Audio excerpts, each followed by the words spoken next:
Just a quick video on the amazing palindrome that is found in the Quran. Kullu fi falaki yasbahun.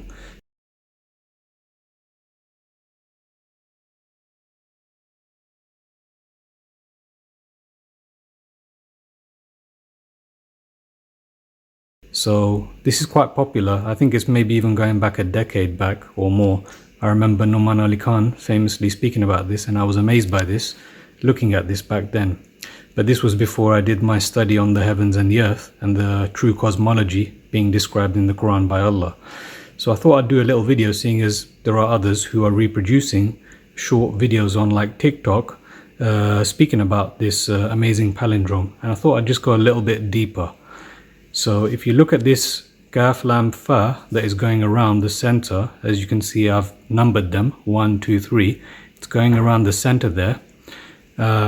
This is found in these two references here, 2133, 3640. I think that's Surah Yasin, and if I remember correctly, Surah Anbiya.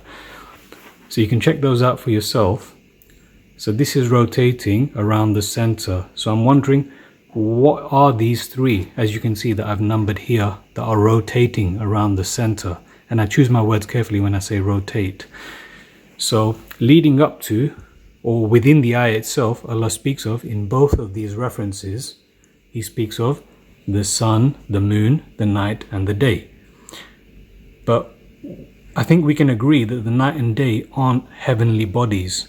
We know that the sun and the moon are, or maybe I'm wrong, maybe they are heavenly bodies, but I think we all somewhat agree that the sun, the moon, and the stars are heavenly bodies that we see above us. So my question is, if there are three letters here rotating around this center, what are the three heavenly bodies that are rotating around this center, that are rotating like clockwork above us? It would appear to me that it's the sun, the moon, the stars that Ibrahim a.s. speaks of, when it seems to be that he's teaching his people, when he's asking, when the sun emerges, and then he says, this must be my Lord, but then he says, this can't be my Lord because night has disappeared, whereas my Lord is forever, Al-Hayy, whereas this is transitory. And he says the same thing about the moon and the stars. So it would seem to me that these are the three heavenly bodies that are rotating around the center. So that's question number one. What are these three heavenly bodies here in this palindrome? That's the first question. The second question is, what is the center? So I've given this reference here, 39.5, for people to have a look at. It's not the focus of this video. If my memory serves me correctly, in 39.5, I think the answer is there, what is at the center, because it begins with Allah speaking about He created the heavens and the earth in truth. Yukowiru, He rolls the day over the night, and He rolls the night over the day. Is it idha shamsu kuwirat? Yeah, so when the sun is rolled up. So kur is roll, as far as I can tell. Anyway, so back to this. If you go to 39.5, you'll find He rolls the day over the night, and He rolls the night over the day.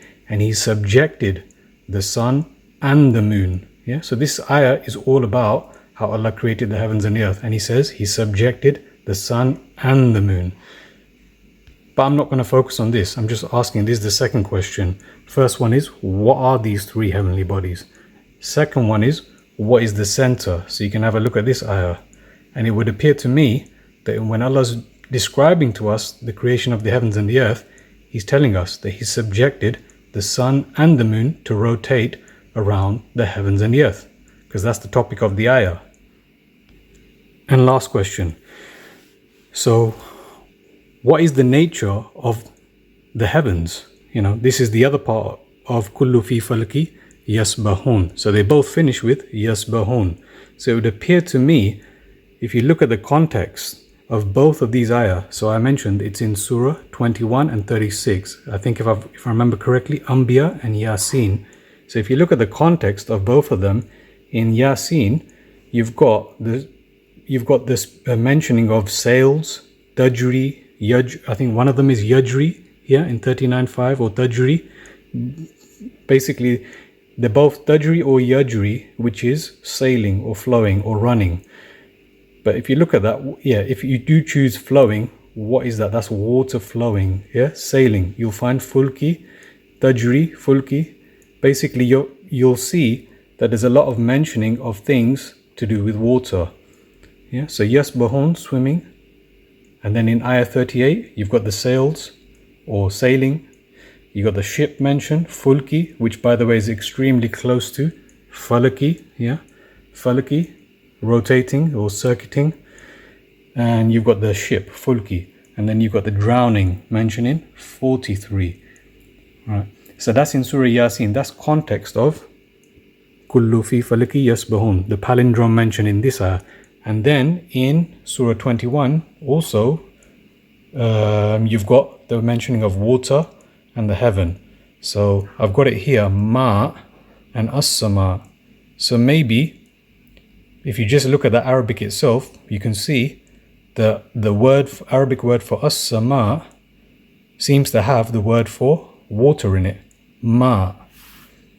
So there's all of this. It just starts to give a picture of waters above. Allah knows best. So that's my question. What does everyone think? And if you're not sure about that, lastly, on this question of water above, so you've got yasbahun, which is swimming, and then maybe you might want to check this ayah out, 79:3, was-sabihati sabha, and those who glide as though they are swimming. I think this is in reference to the angels above there. So have a look at that. So again, one more time, this amazing palindrome that only Allah could put in the Quran. No one can repeat anything like this. No one is capable of doing anything like this to make sense. What are these three that are rotating around the center? What is the center? And what is above us? Something to think about. Jazakallah khair for listening. Assalamu alaikum warahmatullah.